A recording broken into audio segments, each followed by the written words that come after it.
This is Busted Pencils, fully leaded education talk. Here are your hosts, Dr. Tim Slecker and Dr. Johnny Lupinacci, educated educators talking education. There it is. It's a home with Busted Pencils, fully leaded education talk. Educated educators talking education.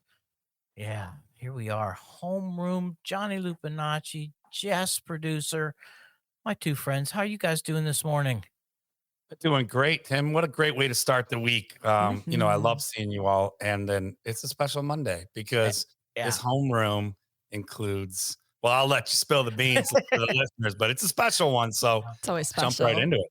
Yeah, we have an incredible guest. What would Matt Damon's mom say? Wait, what? You want to know what my mom would say? All right, well, just ask her. Dr. Nancy Carlson Page, welcome back to Busted Pencils. How are you?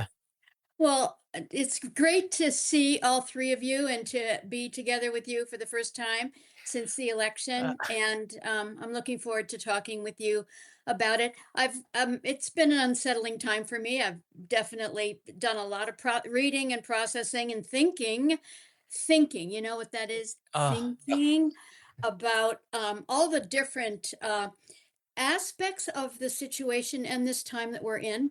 It's not a simple, you can't reduce it to one idea. It's extremely complicated. I think it's helpful for us to try to name what the different aspects of the situation are and the influences. But nobody really knows a lot at this moment in time about where we are and where we're going.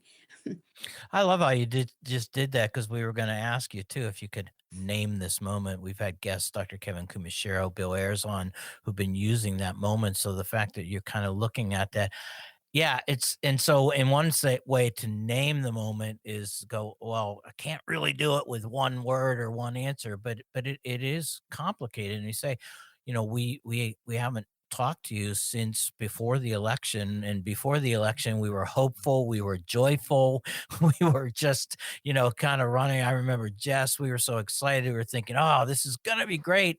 And then wah wah wah wah.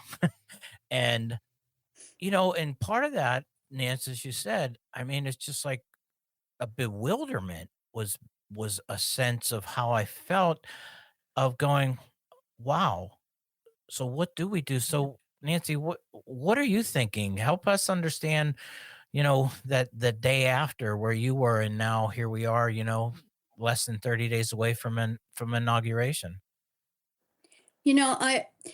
I've thought about my friend Howard Zinn many times. I've missed him terribly Oh, through this because I'm telling you, he would have found some way to be funny. I don't know how. And also, he would have been positive because that was his middle name and there was no getting around that. So he would have focused on the fact that half the people did not vote for Trump. He would focus on the fact that the majority of people who elected Trump is really still a small percentage of the total population because, only 2/3 of the people or less vote anyway. And so presidents get elected by a much smaller majority of people than sometimes it's portrayed as. Um, and also, he would have emphasized, like he always did, that taking the long view and understanding history helps us to cope with any moment we're in. That's a difficult moment in history, which this one certainly is.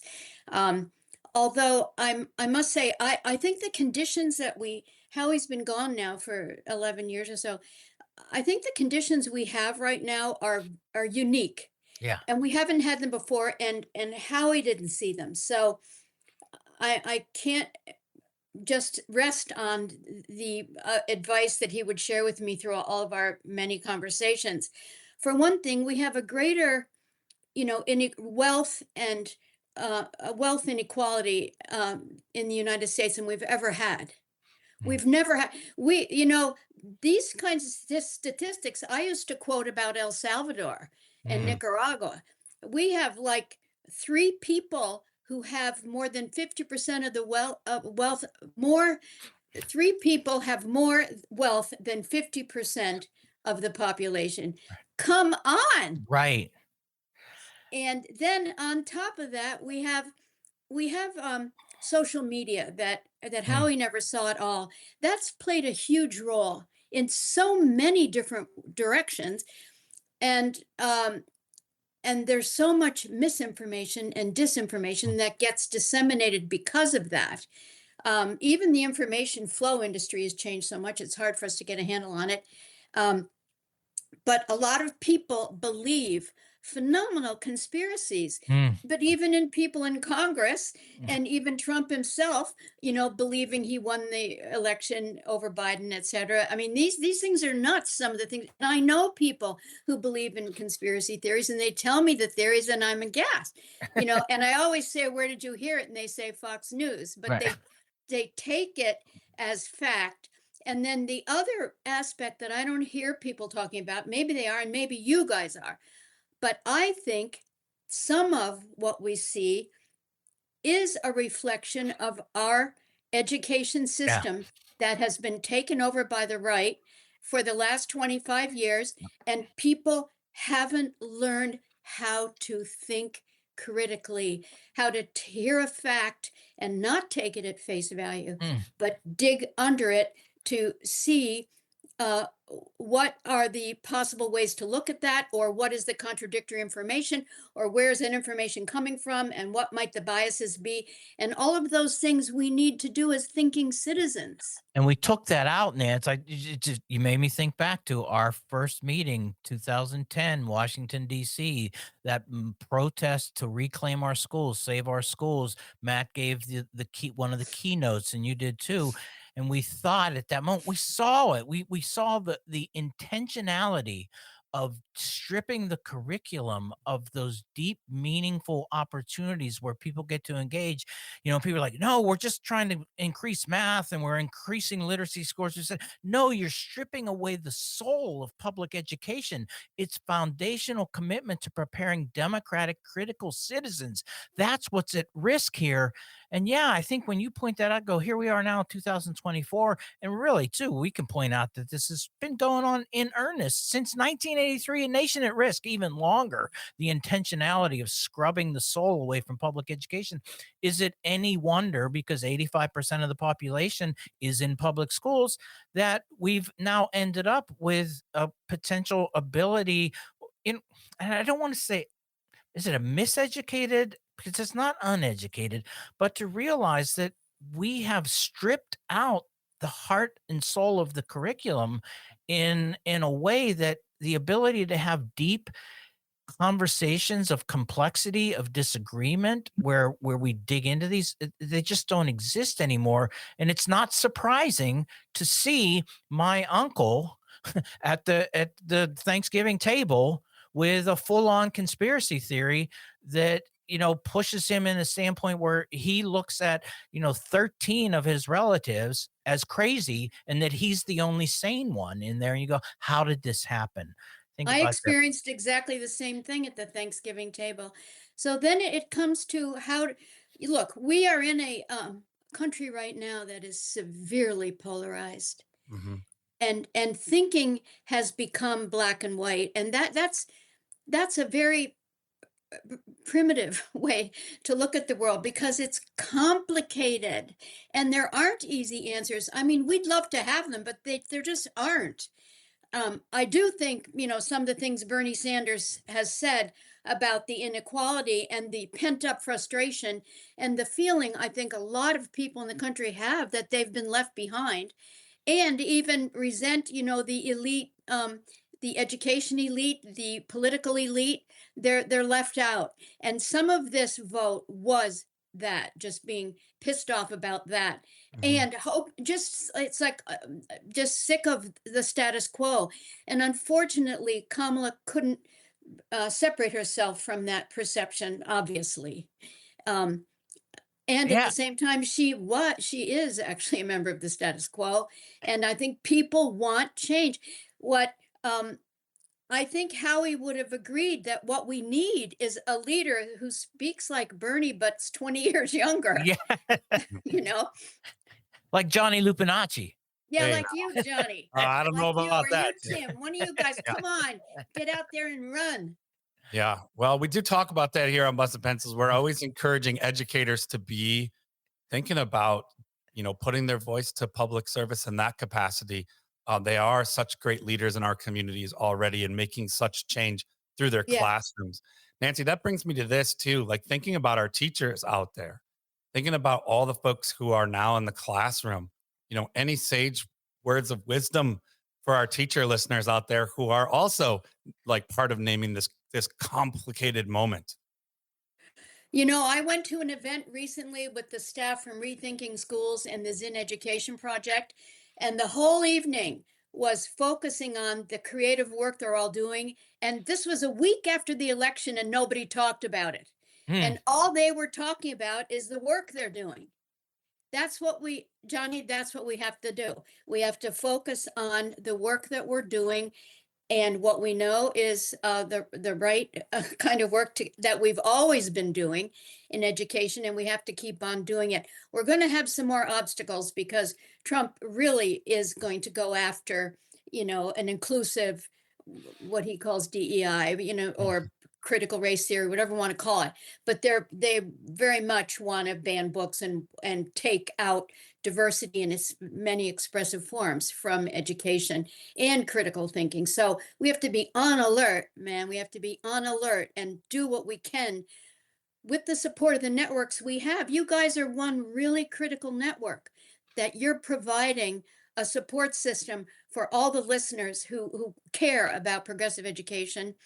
And the Zinn Project, Howie would be so thrilled if he knew that 100,000 teachers are getting curriculum materials that they wouldn't otherwise have in a lot of the red states. So there are things we can do during this time, but it's not going to be easy. You made me think of that too, and I kind of have this question. I'm going to loop it together here. How did we get here? The Democrats, they participated in the attack on public education. Nance, we did that. You're saying this. Is there an opportunity here to do, because you said, my neighborhood, 50%, a lot of the people here voted for Trump. We Yeah. had this weird phenomena that we've been pointing out on the show, particularly like in Kentucky, a great illustration where, 76% of the population voted down vouchers. In fact, so in other words, voted for their public schools, but then 80-20 went for Trump. And the Yeah. reality of that kind of like, what is going on with that? And to realize, well, this is the thing. Democrats beating up on public schools, that was not a winning position. Now, as we're coming in and going, you hear the kind of looking back, the 2020, how do we get back? You're saying all the Zinn Education Project, Rethinking Schools. Is there an opportunity for Democrats to drop the standardized, going after teachers, blaming schools, and really launch into saying diversity, equity, and inclusion is defined by good teaching, deep history, the ability of our public schools to be that foundational movement in communities where, like in rural Kentucky, 75% of their population said, you're not touching our public schools, and realizing that, how we can launch this into an effort that says, actually, we know a lot of people love their public schools. Democrats, what are you going to do to harness that power? It's been one of the tragedies to me is that the Democrats basically joined and even escalated the education reforms that were started by Republicans. Well, Obama it was such a tragedy that he really, as Diane Ravitch said, did No Child Left Behind on steroids with his education plan. I don't understand why the Democrats have not been able to support quality social justice education. It doesn't make sense to me. It never has, and I don't get that. Even progressive Democrats, they've never spoken out. Even Bernie Sanders, they've never spoken out about the kind of education we know is best for all kids and for a democratic society. Well, I think on that one too, we've heard this is that, well, because some of that criticism then that would come into that deep kinds of learning, it would go up against the quote ruling class of which Democrats and Republicans belong to in that sense. And that was that missing going, it's only so far we're going to go in criticizing the status quo. Yeah. And Democrats aren't part of criticizing quote the status quo. They're just not part of that. And guess what though? They lost because now they seem so disconnected from the reality of of our neighbors. They're just not connected in that way. I think if you wanted to say one core point, it would be that the Democratic Party abandoned the working class or became disconnected from working people. And I think we saw that in this election. And it's sad, but it unfortunately they're tied in so much to big money, corporate money. Just like the Republicans, of course, you know this. I mean, big Mhm. corporations give money to both parties because as long as they can keep the power in place and the status quo as it is, that's what they want. So, yeah, the Democratic Party's got to do some deep soul searching, and I don't know if they're capable of it because it means giving up some things and not holding on to power and money that keeps them comfortable. But they are not serving the needs of the majority of Americans. Johnny, drop that number, man. Yeah, I mean, if you want to join this conversation, please, listeners, join us. You can always leave us a voicemail or drop us a question or a comment at 608 557 8577. That's 608 557 8577. We love when you join the conversation. Wow, it's great to have Nancy here, Tim. This is a great conversation. Jess, thanks for all you do. This is awesome. I'm thinking about this, especially Nancy and Tim, as you're both talking about, we're not just picking on one administration here. We're really looking at decades and decades of federal policy, Nation at Risk, then to No Child Left Behind, into the Every Student Succeeds Act, right? And looking closely at Race to the Top being No Child Left Behind on steroids, right? And where are we? What is it going to be? And of course, Busted Pencils here, fully led education talk with education champions like Dr. Nancy Carlson Page. Tim, it's such an honor to have this conversation and to keep having it because I love what Nancy shared today. Those of us on the front lines, like the great teachers participating in the Zen project and working with Rethinking Schools, and all you great teachers out there who are doing that work, that we focus on that creative and generative energy that is what everything that democracy stands for and needs. So we need more of that. We need to celebrate that at every opportunity we have. So I love that point of action. Let's keep telling the story and keep doing the good work and demanding then from those people we elect to leadership that they better represent the needs of our community, and especially the needs of children and families in our diverse communities through stronger public education. It's that simple. You want a strong democracy, you strengthen public schools. So let's look to where that's happening. So teachers and classrooms doing that, keep up that good work. And remember, you can join the conversation at 608 557 8577. Mm. Well, I appreciate that. Dr. Nancy Carlson Page, I know we're going to have you come back for the developing story there of the. Yeah, I'd like to talk with you about it. The reason is it is a developing story and it's actually exemplary of everything we've just Yes, been talking about. yeah, and what we're referring to here is that some parents are suing, and again, this is a unique case. The Science of Reading push, they are going after Lucy Calkins, Pinella, and actually It's Gay Soup Pinnell and Gay Su- Irene Fountas. And I just like to say Irene is a close colleague of mine. I was on the faculty when we brought her there, and we were thrilled to have her there because she's a brilliant educator. But all of this polarization we're seeing with everything else is happening right in our field, and we do need to talk about it more in depth because it's wrong. It's it, really scary, and we have to really address it head on. yeah, and this really is an attack on. We said that the depth, the complexity of education, and the simplifying and really stripping down and sterilizing it. But unique case. So we're talking about going after then the researchers, the curriculum developers, and the companies around balanced literacy and some of the whole language. And essentially saying a generation of students can't read because of these researchers, these curriculum developers, and it's frightening. Dr. Nancy Carlson Page, look like you got one more comment there, but Well, I'm just going to say attacking these individuals when we have a whole country of inequality, systemic underlying inequalities and inequalities in schools vastly and in public schools. And we're going to blame the individual people who love kids and develop curriculum to try to help them read. It's a crazy world, you guys. It's crazy. It's a crazy, crazy world. Well, Matt Damon's mom, Dr. Nancy Carlson Page, thanks for busting pencils with us again. Yeah, thanks for letting me do it, guys. I enjoy it. Thank you. Please stop bothering me and just ask my mom already. And now for your moment of Zen.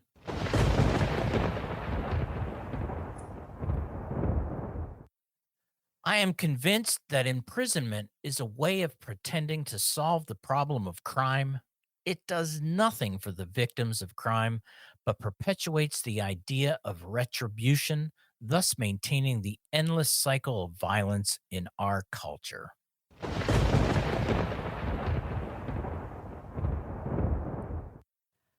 Thanks, everyone, for starting your week right with Homeroom. Stick around for class to be in session this Wednesday at 6 a.m. with Dr. Jill Underly, Superintendent of Public Instruction in Wisconsin. Don't miss free throws and face-offs this Friday, and of course, a full hour of pencil busting this Saturday at 3 p.m. across all Civic Media Talk stations. Now go out there and keep busting pencils.